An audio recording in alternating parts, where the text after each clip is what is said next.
अस्सलाम वालेकुम dear students, कैसे हैं आप सब? खैरियत से? उम्मीद करता हूँ आप सब खैर आफियत से होंगे। अल्लाह पाक आप सबको अपने हिफ्ज़ ईमान में रखें। अल्लाह पाक आप सबको खुश व खरम रखें। तो dear students, welcome to my YouTube channel Taleemi Rabta. तो डियर स्टूडेंट्स, अगर आप लोग हमारे यूट्यूब चैनल तालीमी राब्ता पर न्यू हैं तो welcome to all of you. और अगर आप लोग पुराने हैं तो आप लोग ऐसा करें कि अपने दोस्तों के साथ भी इस चैनल को सब शेयर करें, ताकि हर नई से नई अपडेट आप लोगों के फ्रेंड्स को भी मिलती रहे। तो डियर स्टूडेंट्स, आज हम बात करेंगे नाइन्थ मैथमेटिक्स के पेयरिंग स्कीम 2025 की। तो ये आप लोग देख सकते हैं, इंशाल्लाह इस पर पूरा हम काम करते हैं और आप लोगों के साथ ये शेयर करते हैं फर्दन।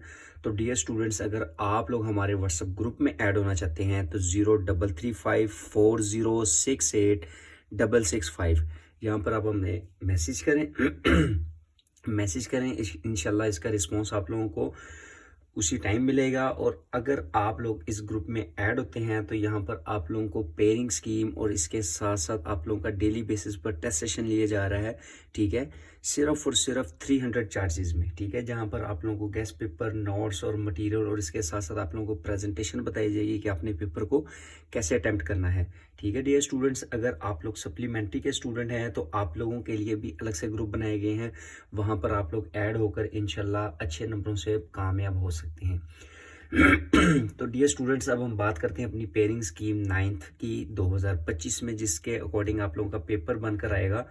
तो देखते हैं आप लोगों के साथ पेयरिंग स्कीम। अच्छा, पेयरिंग स्कीम डिस्कस करने से पहले आप लोगों को बताता चलूं कि इस बार जो आप लोगों की पासिंग रेशो है वो 33% है, ठीक है। कितने परसेंट है? 33%।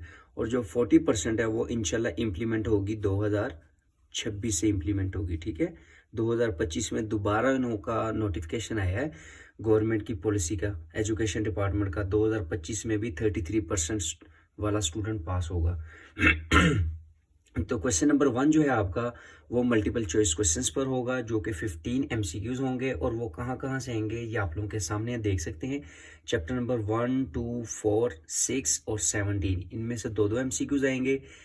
जबकि चैप्टर नंबर 3, 7, 5, 8 और 9, इनमें से एक एमसीक्यूज आएगा। और इसी तरह नेक्स्ट जब हम बात करते हैं अपने शॉर्ट क्वेश्चंस की तरफ, जो आपका सब्जेक्टिव टाइप है, टोटल 18 शॉर्ट क्वेश्चंस आप लोगों ने करने हैं, जो कि 36 मार्क्स के बनेंगे। उनकी डिवीजन कुछ इस तरह से है कि उनके 3 पोर्शन बनाए गए शॉर्ट क्वेश्चंस के। क्वेश्चन नंबर 2, 3 और 4। क्वेश्चन नंबर जो 2 है उसमें शॉर्ट क्वेश्चंस आपके पास 9 आएंगे, जिनमें से आपने 6 अटेम्प्ट करने हैं, ठीक है। और वो कहाँ से आएंगे? चैप्टर नंबर 1, 2, 3, 4, इनमें से दो शॉर्ट क्वेश्चन आएंगे, जबकि चैप्टर नंबर 5 में से एक शॉर्ट क्वेश्चन आएगा, ठीक है डियर स्टूडेंट। और इसके बाद जो क्वेश्चन नंबर 3 का शॉर्ट क्वेश्चंस का पोर्शन है, उसमें भी same as it is 9 short questions आएंगे, जिनमें से आपने 6 सॉल्व करने हैं, ठीक है। और वो कहाँ से आएंगे? चैप्टर नंबर 6, 10, 11, इनमें से एक शॉर्ट क्वेश्चन, जबकि चैप्टर नंबर 7, 8 और 9, इनमें से दो शॉर्ट क्वेश्चन आएंगे। चैप्टर नंबर 7 में से मैं आपको बताता चलूं कि आप लोगों की जो 7.2 है, ठीक है, एब्सोल्यूट वैल्यू के जो सवाल है वो आप लोगों ने मस्ट करने हैं। इसके बाद आप लोगों ने चैप्टर नंबर 8 आपका ग्राफ का पेपर है। ग्राफ में से आपने y is equal to mx+c, ये इक्वेशन वाला सवाल लाजमी करना, और एक सवाल ग्राफ वाला लाजमी करना है, ठीक है। और एक सवाल आपने करना है क्वाड्रेंट वाला, कि कौन से क्वाड्रेंट में आएगा, ठीक है। अगर वो एमसीक्यूज की फॉर्म में आता है तो आपका जो शॉर्ट क्वेश्चन आएगा वो आपका आएगा कि आपने फ़ारेनहाइट से सेंटीग्रेड में जाना है या सेंटीग्रेड से फ़ारेनहाइट में जाना है, उसका सवाल आपको वो दे देंगे, ठीक है। इसके बाद चैप्टर नंबर 9 में से जो शॉर्ट क्वेश्चन आएगा वो आपके पास 2 सवाल हैं, ठीक है, एक डिस्टेंस फॉर्मूले का और दूसरा आपके पास सवाल है मिड पॉइंट का फॉर्मूला, ठीक है। इन 2 एक्सरसाइज हैं आपके पास, यानी कि 9.1 और 9.3, इनमें से सवाल आएंगे एक शॉर्ट क्वेश्चन की फॉर्म में, और जो 9.2 है उनमें से लॉन्ग सवाल आएगा। नेक्स्ट है क्वेश्चन नंबर 4। क्वेश्चन नंबर 4 की डिवीजन कुछ इस तरह से है कि सेम 9 शॉर्ट क्वेश्चंस आएंगे, उनमें से अटेम्प्ट कितने करने हैं? 6 अटेम्प्ट करने हैं, ठीक है। 12 मार्क्स के होंगे ये भी। और वो किस तरह से होंगे? चैप्टर नंबर जो 12 है आपके पास, 13 और 14, इनमें से 1 शॉर्ट क्वेश्चन आएगा, लेकिन इनमें से जो शॉर्ट आता है मोस्टली वो डेफिनेशन आती है। कौन सी क्या आती है? वो डेफिनेशन आपके पास आती है। और चैप्टर नंबर 15, 16, 17, इनमें से जो शॉर्ट आएंगे ये भी डेफिनेशन की फॉर्म में आएंगे, ठीक है। लेकिन जो 17 है चैप्टर नंबर, इनमें से आपको कोई डायग्राम अपना डायग्राम की फॉर्म में एक सवाल आएगा, लाइक उन्होंने स्केल आपको मेजर करने के लिए दिए होंगे कि 5 सेंटीमीटर आपके पास बेस है, परपेंडिकुलर आपके पास ये है, हाइपोटेनस आपके पास इतने सेंटीमीटर है, तो उसका आपने ग्राफ बनाना है, ठीक है। वो कुछ इस फॉर्म में होगा आपके पास, ट्राइंगल की फॉर्म में दे देंगे। नेक्स्ट हम बात करते हैं अपने लॉन्ग क्वेश्चंस की तरफ। तो लॉन्ग क्वेश्चंस का जो पोर्शन है वो आपके 5 लॉन्ग क्वेश्चंस पर इन्वॉल्व होगा, जिनमें से आपने अटेम्प्ट कितने करने हैं, 3।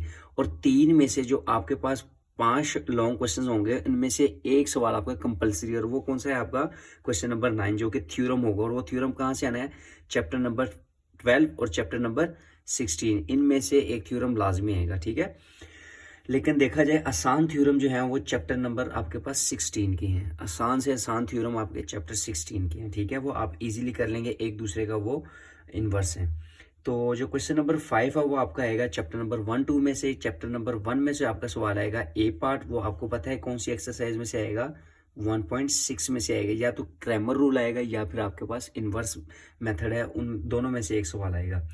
और जो चैप्टर नंबर 2 है उसमें आपको पता है कि वो कौन सी एक्सरसाइज मोर इंपॉर्टेंट है, वो 2.4 है, ठीक है, वेरी इंपॉर्टेंट। और 2.6 का जो लास्ट क्वेश्चन है, ठीक है, सबसे एंड पे रिव्यू से ऊपर वाला, यानी कि क्वेश्चन नंबर जो 7 है आपके पास, वो वेरी इंपॉर्टेंट है लॉन्ग के पॉइंट ऑफ व्यू से।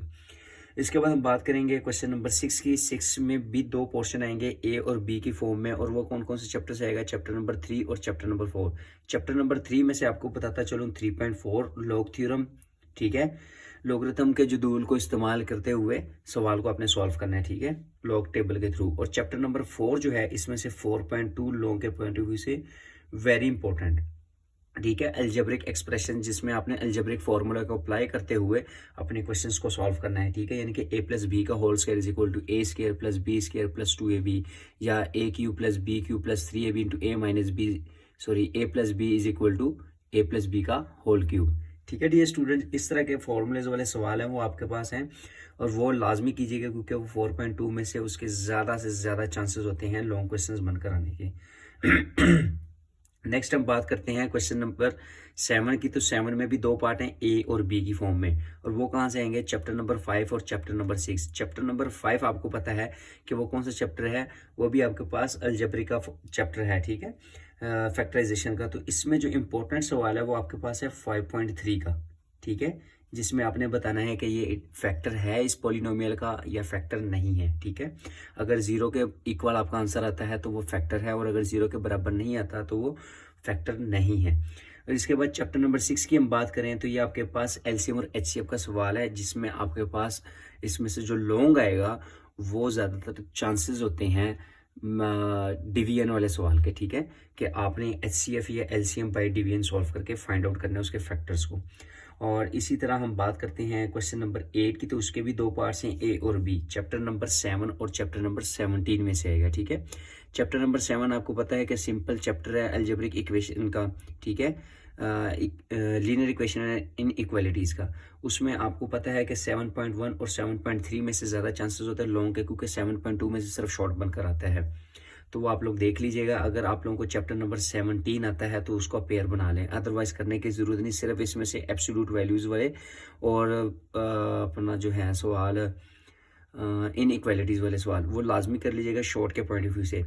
जो चैप्टर नंबर 17 है इनमें से सिर्फ आप लोग डेफिनेशंस तैयार कर लें, और थोड़ा सा अगर आप लोगों को ज्योमेट्री आती है थोड़ी बहुत, जिनमें से सिर्फ और सिर्फ 2% चांसेस होते हैं एक सवाल आने के, ठीक है। तो वो अगर आप लोग कर लें और बाकी डेफिनेशंस के पॉइंट ऑफ व्यू से कर लें तो आप लोगों का चैप्टर नंबर 17 क्लियर हो जाएगा, ठीक है। और अगर आप लोग कहते हैं कि हम चैप्टर नंबर 7 और चैप्टर नंबर 17 में से क्वेश्चन नंबर 8 प्रिपेयर कर लें, तो ये बेवकूफ़ी है, क्योंकि चैप्टर नंबर 17 का जो सवाल होता है उसमें आपको पता है कि आप लोगों ने एक्सप्लेनेशन लिखनी होती है, वहाँ पर आपने कंपास यूज़ करना होता है, और उसके साथ साथ आपने डी यूज़ करनी होती है, पुलकार यूज़ करना होता है, और वहाँ पर अगर थोड़ी सी भी आपने चेंजिंग कर दी, गलत कर लिया, तो आपका सवाल गलत हो सकता है। इसलिए वहाँ उस सवाल को करने की बजाय आप लोग अगर 2 पहले पोर्शन कर लेते हैं, क्वेश्चन नंबर 5 और 6, और इसके साथ साथ आप लोग क्वेश्चन नंबर 9 में चैप्टर नंबर 16 कर लेते हैं, या फिर चैप्टर नंबर 12 जो आप लोगों को आसान लगे आप लोग वो तैयार कर लेते हैं, तो अल्हम्दुलिल्लाह से आप लोगों के लॉन्ग क्वेश्चंस तो कवर हो ही जाएंगे, लेकिन इनके साथ साथ आप लोगों के 10 से 15 शॉर्ट क्वेश्चंस भी कवर हो जाएंगे, ठीक है डियर स्टूडेंट्स। ये एक छोटी सी पेयरिंग स्कीम थी हमारी, तो डियर स्टूडेंट्स, वीडियो अच्छी लगे तो हमें लाइक लाजमी कीजिएगा और सपोर्ट भी कीजिएगा और सब्सक्राइब भी कीजिएगा और अपने दोस्तों के साथ भी शेयर कीजिएगा। सदका जारिया समझें इस चीज़ को, क्योंकि सदका जारिया अगर आप इसको समझेंगे तो इंशाल्लाह अल्लाह आपके के लिए और आसानियाँ करेगा और हम आप लोगों के लिए मज़ीद वीडियोज़ बनाएंगे, क्योंकि आप लोगों के सपोर्ट से ही इंशाल्लाह हम अपने अकाउंट्स को लेकर चल रहे हैं। तो डियर स्टूडेंट्स, टिकटॉक पर भी आप लोग हमें देखते हैं। इंशाल्लाह नेक्स्ट वीडियो में मैं आप लोगों के साथ इसकी कोशिश करूँगा कि मज़ीद कुछ स्पेसिफिक टॉपिक्स उठाकर उनकी वीडियो शेयर करूं आप लोगों के साथ, ताकि जो कमज़ोर स्टूडेंट्स हैं मैथमेटिक्स में, जो जिनको लगता है कि वो 33% से भी पास नहीं हो सकते, तो उनके लिए हम इंशाल्लाह इससे मज़ीद स्मार्ट से स्मार्ट सिलेबस जनरेट करेंगे और उसको इंशाल्लाह अगर आप लोग करेंगे तो आप लोगों का उम्मीद है कि 100% फ़ायदा होगा। Thank you. इंशाल्लाह नेक्स्ट वीडियो में मिलते हैं। दुआ में याद रखिएगा। अल्लाह हाफिज़।